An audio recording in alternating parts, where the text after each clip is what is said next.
PvP guide to beat your friends. What up, my G's? Welcome back to another video. This is going to be the tutorial for more SMP type PvP, which is basically 1.20 modern day PvP. I'm going to show you how you can get better and tips to just be better than all your friends. For modern PvP, there's cooldown for the sword and axe, which are the two main PvP weapons, and there's a cooldown for shields. Cooldowns are a very important part of the PvP system. You need to know how to use it for modern day PvP. When you use the sword, for example, you jump, then hit, which is how to get the most damage and causes the cooldown, which, to avoid a lot more damage, you need to move. Now, the sword is different, because if you move fast and do little bits of damage, that works, but do that when the opponent is consistently trying to do heavy damage, because then it causes a longer cooldown rather than a shorter cooldown. And obviously the downside is less damage for a shorter cooldown, but you need a combination of both, and you need to know what your enemy is doing. And you need to think on the fly with it, and it works, it just takes practice for it. Position. You never want to go backwards. I know that it is hard because the natural instinct is to go back, but it doesn't work. When you go side to side and not face directly at them, it makes it easier for them to surprise you and get a combo on you. But not going to side makes you take a lot more damage. You have to trust you know what you're doing on the cooldown.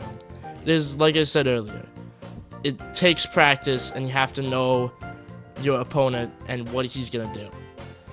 Also, when your enemy goes back to heal, don't chase. Heal yourself, because he gives you a chance to heal. That gives you time to better prepare and think about what you're going to do.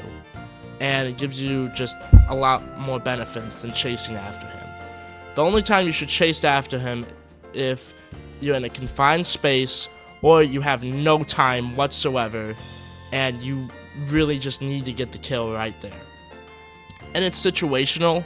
Like, sometimes it might be better to chase after him, or sometimes not. Depends on the situation, but in general, this is what you should do.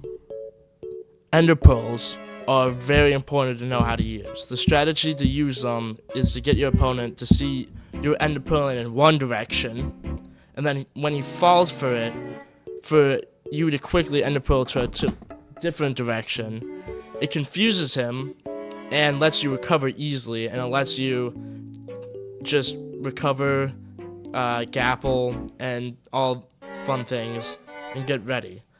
Also, when you break a totem and you had pots on before, repot, because then because the totem apparently gets rid of all the pots, which is dumb, but whatever. And so you have to repot after that. But I would only recommend you use ender pearls in the worst situation, because ender pearls also do a lot of damage sometimes, and you can lose a lot of matches if you continue to do it. I have died a lot because I've ender pearled, and sometimes they get a hit on you, the opponent, or sometimes the ender pearl damage does it. Also, you don't want to waste them, so I recommend you run after the opponent if he ender pearls, because if he ender pearls away, and don't chase with ender pearls. It just I don't think it will end well.